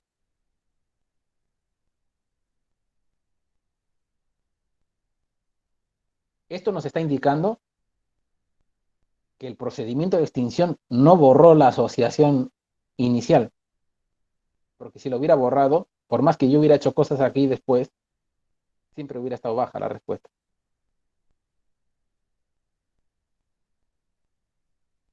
Si ustedes han ido al trabajo práctico, la profesora Marx les ha hablado de la terapia de exposición. Como les dije, hay un filtro o un sesgo de los teóricos cognitivos que piensan que los fenómenos fóbicos son procesos asociativos. Entonces, tratan los síntomas de ansiedad como si fueran respuestas condicionadas. Con esa lectura, se asume que una persona que tiene ansiedad a un estímulo fóbico, si se le hace un tratamiento de extinción, tiene fobia a las arañas y le voy exponiendo a las arañas progresivamente en mi consultorio y en otros contextos, puedo conseguir que al final incluso toque una araña. Con muchos ensayos, con mucho tiempo, dependiendo la gravedad de la situación, y quizá uno pueda conseguir eso. Si viene al día siguiente al consultorio, todo bien. Pero si viene, la persona cree que ya está todo bien, y pasan 3 semanas, 4 semanas, un año, y se vuelve a encontrar una araña, es posible que le reaparezca la respuesta fóbica.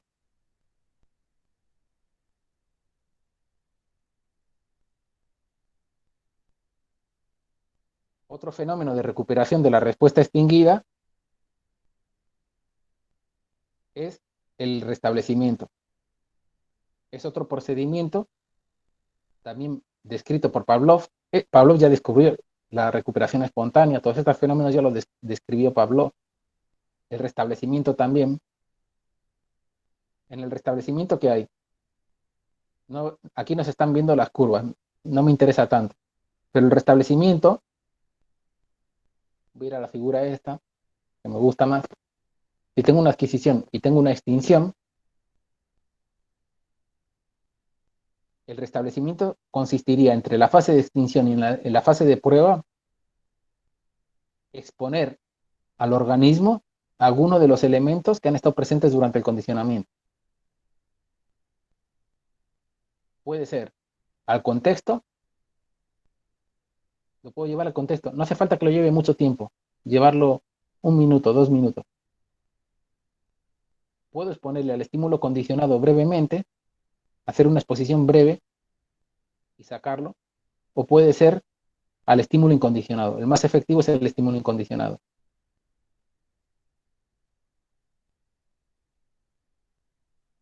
Si esto es la respuesta de saliva del perro de Pavlov, esta es la respuesta de extinción después de que le presentó el metrónomo sin comida. Y después dejamos pasar un tiempo y aún yo tengo 2 perros.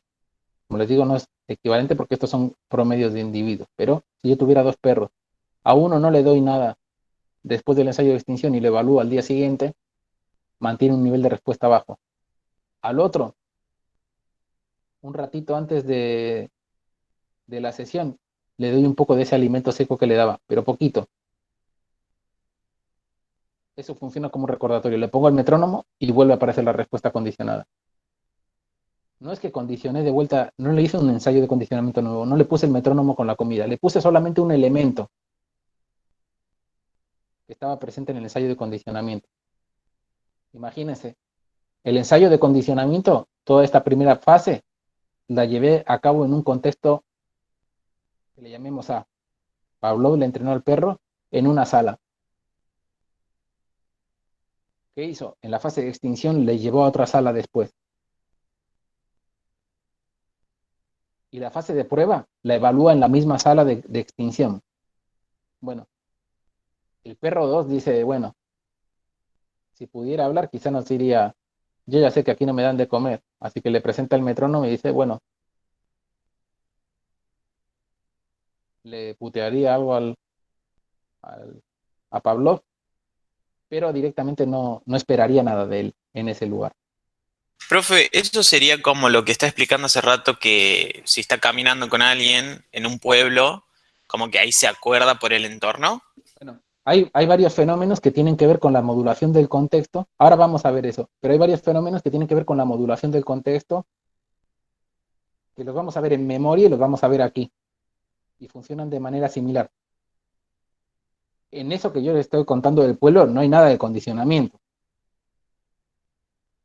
Lo que tienen en común, este procedimiento que yo les estaba contando con lo del pueblo que estábamos diciendo antes, tiene que ver con la fuerza que tiene el contexto o la importancia que tiene el contexto para que recordemos. O dicho de otra manera, la importancia que tiene el cambio de contexto para que olvidemos. Eso suele pasar también en las personas que tienen estrés postraumático, ¿no? Como que determinadas cosas lo hacen recordar esos eventos catastróficos que lo hicieron sentir mal. Sí. Sí. A mí me gusta ser un poco más precisos con esto. Las personas no tienen estrés postraumático, lo digo porque no es, porque pasa lo mismo con esto. Uno puede pensar que el estrés postraumático es una condición, un tipo de enfermedad o lo que sea. Es una etiqueta diagnóstica que se utiliza para interpretar cierto fenómeno, igual que la teoría que estábamos diciendo. Entonces, las personas que se categorizan bajo la etiqueta de estrés postraumático, que eso lo vamos a ver cuando veamos la parte de diagnósticos psiquiátricos, porque digo estas cosas, pero las personas que se categorizan y que se hace una lectura de los síntomas bajo esa perspectiva, sí tienen este tipo uno sí puede observar, pero eso no es particular de esas personas. Creo que a todos nos pasa esta idea de que incluso hay unas teorías de memoria que lo toman como un principio básico de memoria. Cuanto más similar sean las condiciones en las que ocurrió un evento al momento en el que estás evaluando, más probabilidad de respuesta hay. Antes esta mañana me contaba una estudiante que ella le generaba mucha ansiedad haber ido a rendir el parcial al aula porque casi no ha ido a la facultad todavía. y decía, y describía la situación como podía, pero decía, voy a tener que estar mirando para adelante, yo en mi casa estoy tranquila, bueno, si a ustedes les evalúan en el lugar donde han estudiado y en las condiciones bajo que han estudiado, es más probable que recuerden que cuando tienen al profesor delante en una situación en la que se empiezan a mezclar un montón de cosas. Y estoy hablando de memoria, no estoy hablando de comprensión aquí. Estoy hablando de memorizar. Hay trabajos re interesantes con eso, mostrando cómo unas personas que aprenden una lista de palabras en un contexto particular, cuando el contexto de recordatorio es el mismo, recuerdan más que cuando el contexto se ha cambiado. Experimentalmente eso se ha visto con muchos procedimientos. Pero es algo que vivimos, eso sí que es algo que nos pasa y que lo podemos identificar en nuestra vida. En ejemplos como el que les decía antes. Cómo el contexto de alguna manera nos ayuda a recordar y nos ayuda a recordar muchos detalles además.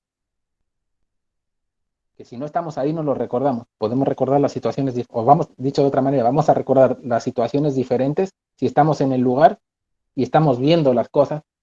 Cuando uno está en el pueblo, está recibiendo los olores, está viendo los lugares, está viendo cómo han cambiado los lugares, y todo eso son elementos que le ayudan a vincularse con lo que pasó, con lo que recuerda de esas situaciones. Cuando uno está en otro lugar puede hablar de lo que pasó, pero no tiene todos esos elementos que le ayuden a recordar. Entonces el contexto tiene un rol muy importante en la memoria.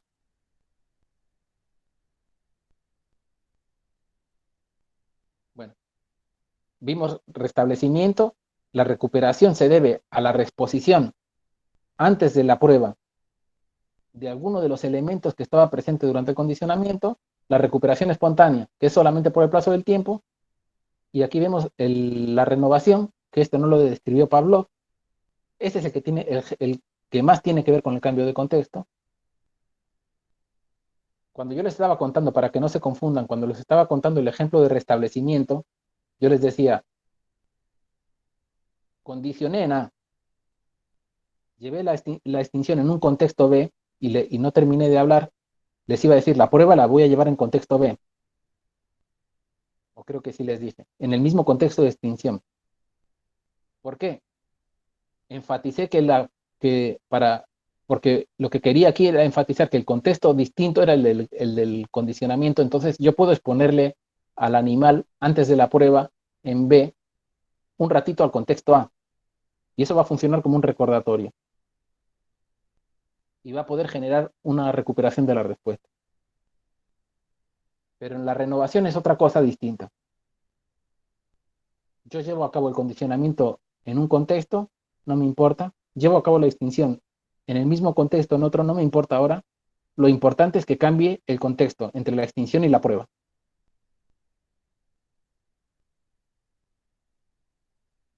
Y ahí hay distintas combinaciones. En general, en la nomenclatura técnica, cuando se describen estos diseños, un diseño AAA se referiría a que el contexto de adquisición, de extinción y de prueba son siempre el mismo.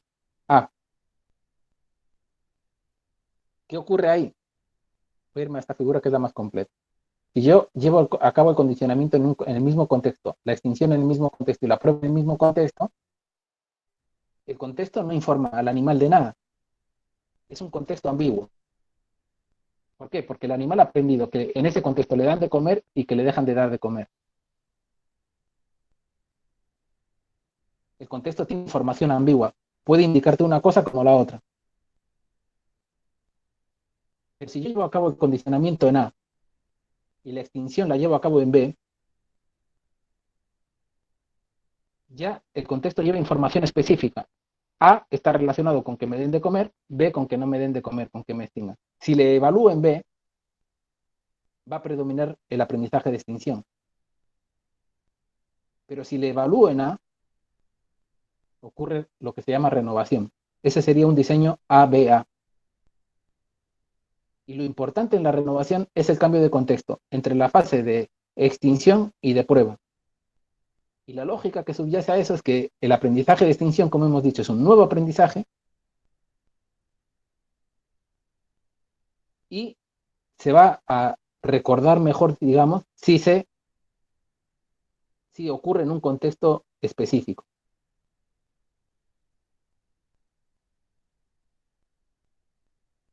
Yo tengo una persona que tiene una fobia. Asumo que la fobia la ha adquirido en un contexto determinado, me da igual. Pero yo la extinción, el procedimiento de sensibilización sistemática y la terapia de exposición la llevo a cabo en mi consultorio.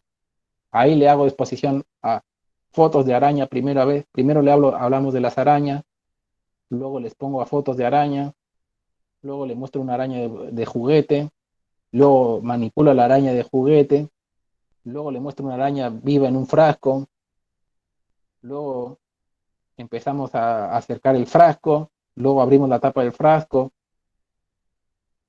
y todo eso muy progresivamente, al ritmo de que la persona se lo pueda bancar.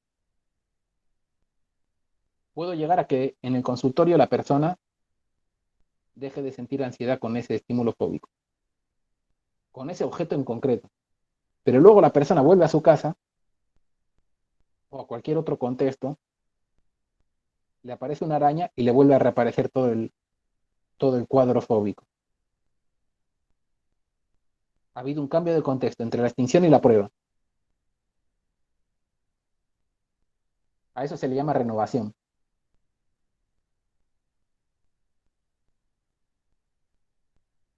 Fíjense que este es el único experimento que estamos viendo que tiene un grupo no extinguido, que era el que les comentaba antes a Camila en esta tarea.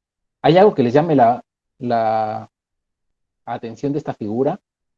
Es la que utiliza Pinel para describir el fenómeno de extinción.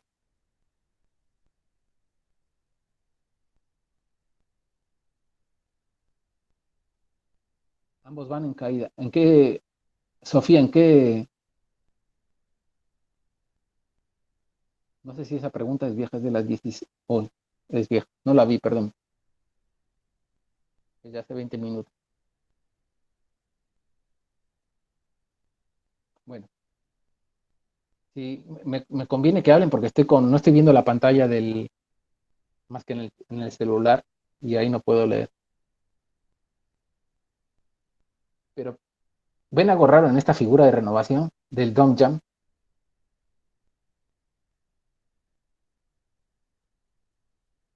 Si no ven nada raro es que están re bien. O sea, pero lo esperable para mí es que vean algo raro y que me digan, che, pero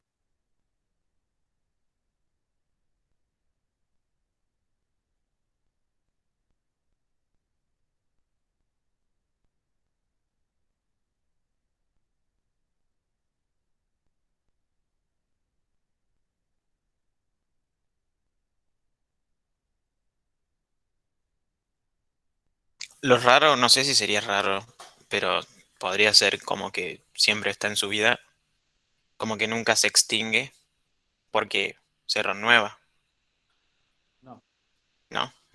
no, la renovación se ve en la prueba. Esta es la fase de extinción.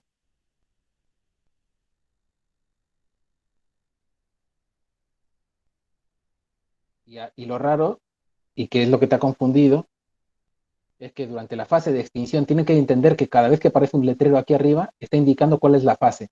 En la fase de extinción se presenta, esta es una tarea de condicionamiento operante. Es Es que está muy chico, profe, ¿no le puede hacer un poco de zoom? No se ve casi nada. perdón.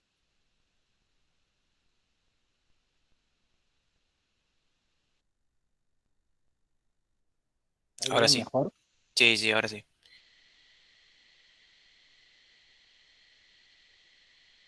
Bueno, esta es la fase de extinción. Esta es una tarea de operante, de condicionamiento operante. Pero no se está extinguiendo la respuesta operante. Lo que se está es una curva de extinción, pero va al revés. Porque tienen que tener siempre en cuenta cuál es el indicador. Aquí el indicador es una razón de supresión. Me consta que Juan Carlos Molina suele preguntar en los exámenes sobre el procedimiento de supresión condicionada. Y de paso ya sirve para ver esto. Es un procedimiento que describe Estes y Skinner, que son ratas hambrientas o animales hambrientos que están en un programa de razón variable. Y ustedes ya han visto los programas de razón variable, ¿qué tipo de respuestas generan?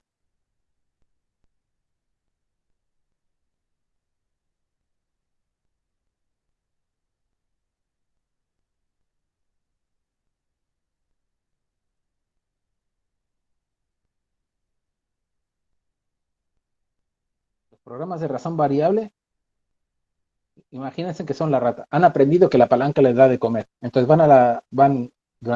cuando están aprendiendo eso, a la rata se le pone en la jaula y le dan. Cada vez que le da la palanca le cae una bolita de comida. Entonces la rata está comiendo tranquilamente. Llega un día el experimentador y le mete un programa de razón variable. Esa sería una razón continua. Cada vez que le da la palanca le viene la comida. Llega un día y le mete un programa de razón variable. ¿Qué quiere decir eso?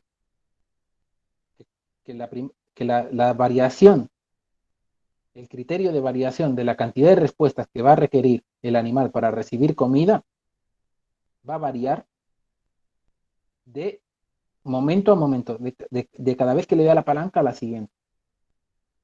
Y por ejemplo, en una primera ocasión, y la variación puede ser, eso se suele hacer así en los procedimientos de laboratorio, entre 1 y 100.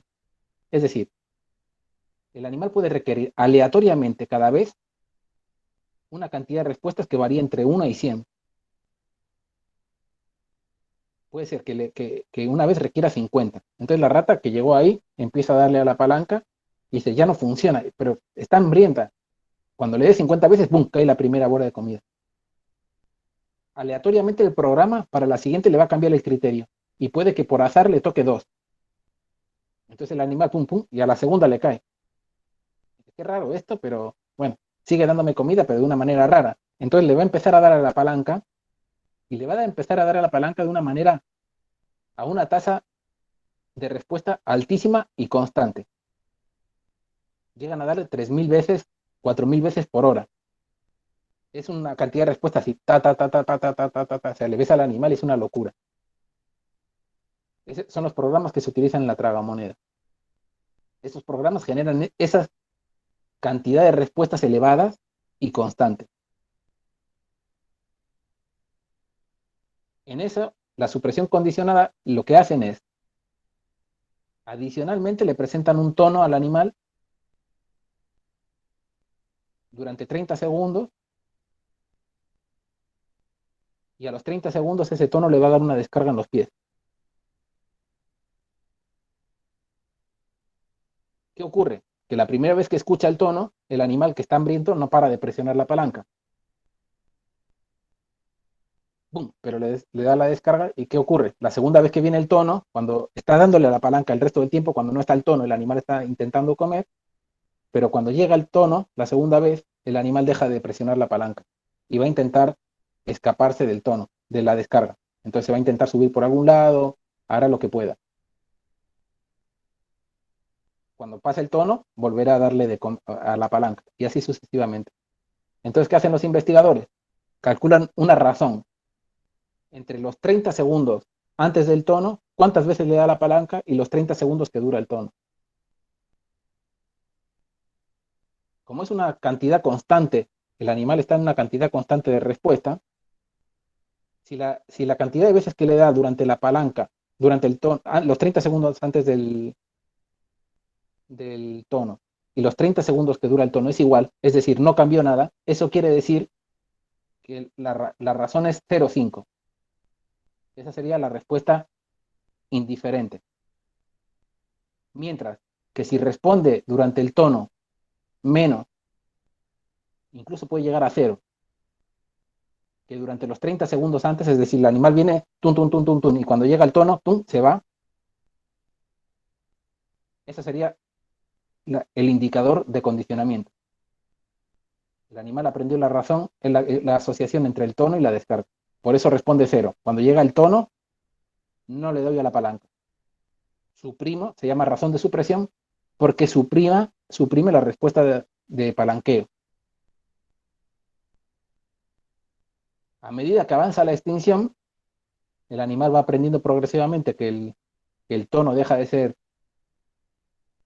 un problema, hasta que llega a la respuesta 0,5. Esa sería la curva de extinción. Por eso la curva de extinción va al revés. Tenemos tres grupos aquí después. Uno que es el no extinguido. Este vuelve, no pasó por la fase de extinción, pero recuerda perfectamente, a pesar del paso del tiempo, recuerda perfectamente que el tono era una cosa peligrosa. Porque cuando llega acá, no le da la palanca, cuando llega el tono, y evita. Y ahora bien, tenemos dos grupos, o sea, tenemos otros dos grupos. Uno que fue extinguido en el contexto A y evaluado en el contexto A.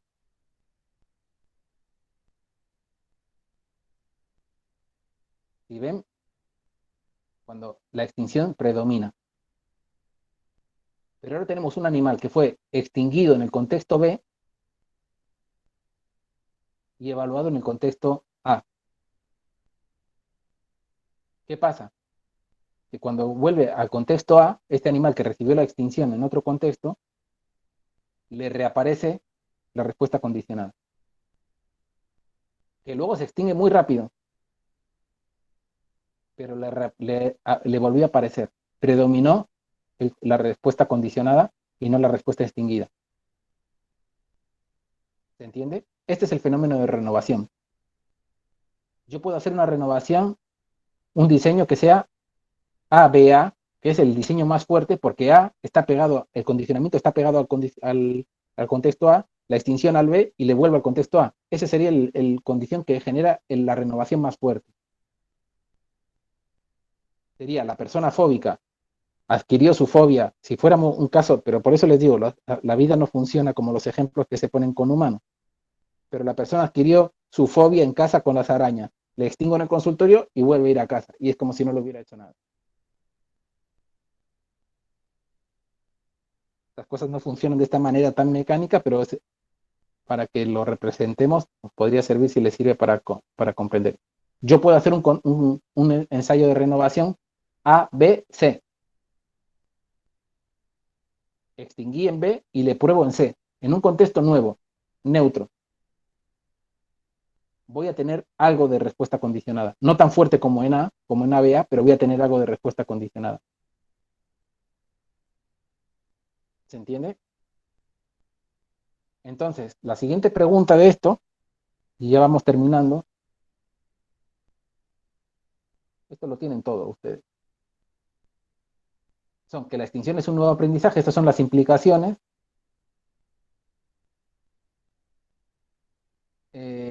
Y que estos fenómenos, o sea, estos fenómenos lo primero que nos muestran es que la extinción no borra la asociación previa, en los términos en los que se manejan estas teorías. Como les dije, hay teorías no asociativas que tienen explicaciones completamente distintas para estas situaciones, pero en términos asociativos, que es la que predomina en esta materia, la extinción no borra la asociación. Es un nuevo tipo de aprendizaje, es una nueva asociación, si lo quieren decir así. Así hablan en los manuales.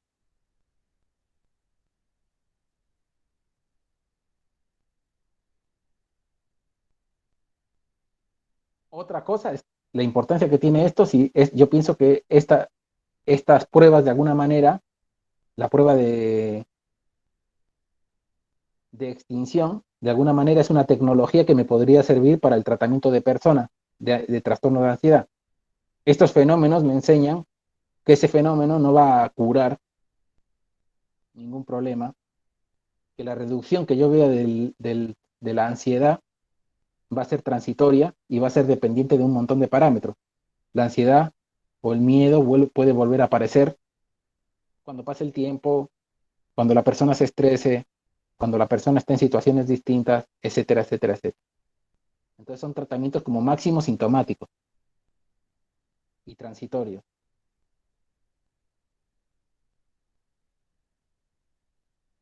Y el tercer punto importante de esto es que los fenómenos estos se pueden sumar unos a otros. Es decir, si yo hago un procedimiento de renovación junto con un procedimiento de recuperación espontánea, es decir, cambio el contexto y además dejo pasar tiempo, la recuperación va a ser más fuerte que si solamente hago renovación o recuperación espontánea. Son fenómenos que de alguna manera no se suman algebraicamente porque no somos matemáticas, pero de alguna manera se pueden ver bajo ciertas condiciones, no siempre. eh, y eso depende mucho del margen. Fíjense, por ejemplo, que la magnitud de la recuperación, de la recuperación de la respuesta, acá es casi hasta el nivel máximo. Aquí hay muy poco margen para ver una potencia. La potencia la podría ver de última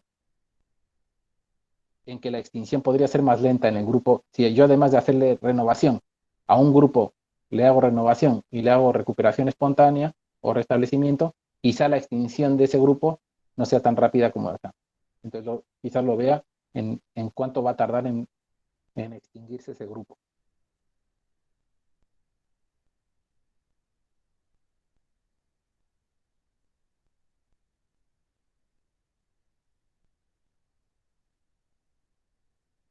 Claro, es que curar, yo lo empleo así, no existe eso, o sea, las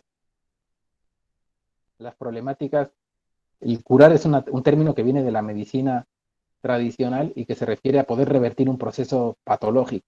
Eso no existe en psicología.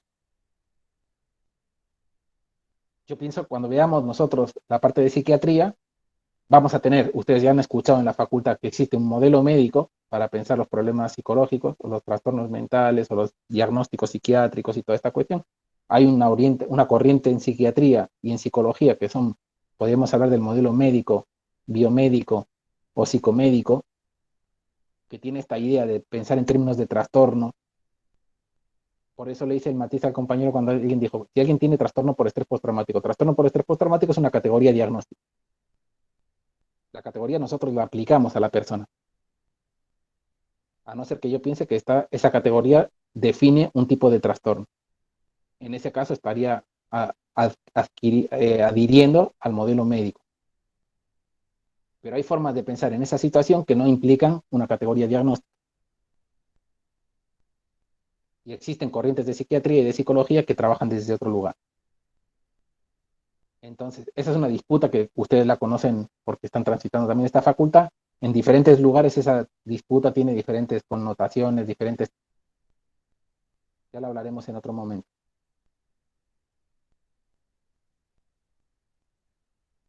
Y luego, el otro punto, que mucha investigación de esta se ha hecho con este fin tecnológico. Mucha de la investigación del fenómeno de extinción, si uno agarra un proyecto de un grupo de investigación, actualmente en Argentina debe haber 20 proyectos, 20 grupos por lo menos de investigación que trabajen con fenómenos de extinción.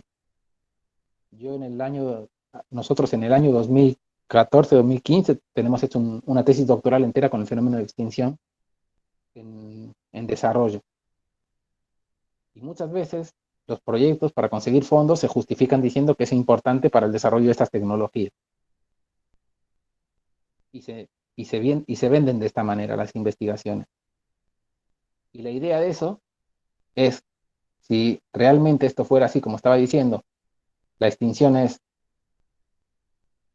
podría indicarnos algún tipo de intervención tecnológica sobre las problemáticas de las personas. La idea de la investigación sería potenciar el efecto de extinción, evitar que haya la menor recuperación. ¿Cuáles serían las condiciones que disminuyen las posibilidades de recuperación de la respuesta condicionada? ¿Cómo atenuar la recuperación espontánea? ¿Cómo atenuar la renovación? ¿Y cómo atenuar el restablecimiento? Y aquí les puse una lámina que está orientada a eso.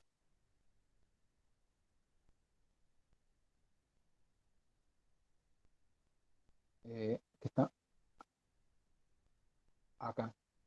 Procedimientos para aumentar la duración o la fuerza de la extinción o la predominación de la extinción, porque lo que interesa a los clínicos que trabajan desde esta orientación es que la extinción sea lo más fuerte. Y hay algunas cosas que son obvias, que les puse, por ejemplo, cuanto más ensayos de extinción, es lógico esperar una mayor fuerza del aprendizaje de extinción, que si hago poco. Hay otra variable con la cantidad que tiene que ver con los ensayos masivos y espaciados. Eso tiene que ver también con si los ensayos los doy todos rápido, en un periodo corto de tiempo, o la misma cantidad de ensayos los espacio en el tiempo. Los ensayos masivos parece que tienen un efecto más a corto plazo y los ensayos distribuidos tienen efectos más duraderos. Similar acá, si ustedes estudian toda la materia el mismo día, quizá les sirva para rendir el examen y luego se olviden que si van estudiando espaciadamente, se van a acordar durante más tiempo. Eso son como dos variables. Luego hay un fenómeno que se llama el de sobreentrenamiento, que es un fenómeno paradojal, aparentemente. Si yo al animal le hago muchos ensayos de condicionamiento, muchos, va a llegar a un punto en que la extinción la va a aprender muy rápido. Y eso va un poco contra las teorías asociativas, porque se esperaría que yo estaría fortaleciendo mucho la asociación, entonces debería ser más difícil el procedimiento, el fenómeno de extinción.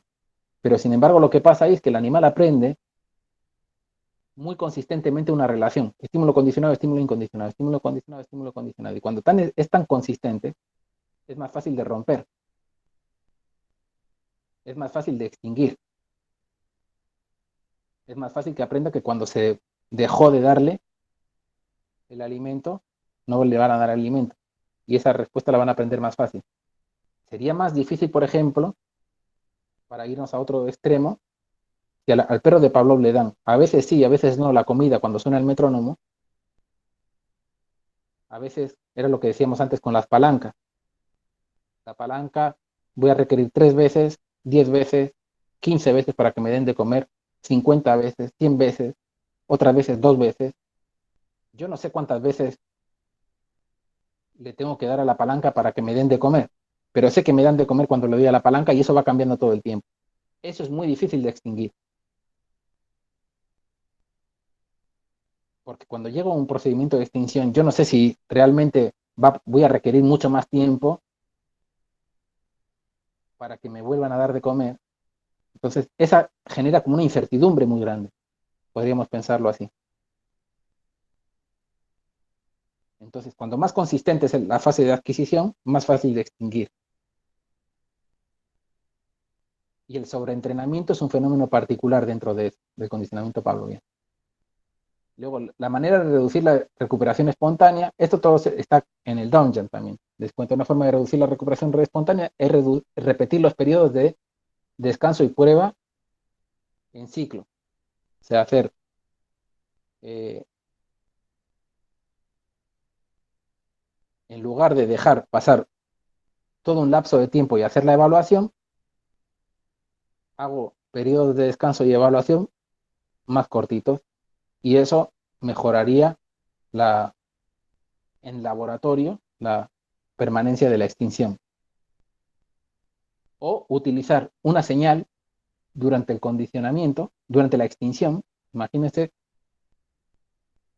que a la persona que le estoy haciendo el entrenamiento de exposición con la araña, durante el procedimiento de extinción le pongo un timbre o una música. Y eso lo emparejo o lo asocio yo como terapeuta constantemente al procedimiento de extinción. Lo que le voy a pedir a la persona es que luego tenga ese dispositivo, un dispositivo que le permita establecer ese sonido, esa música en otros momentos, porque puede mejorar la recuperación de lo aprendido durante la extinción. Como una señal.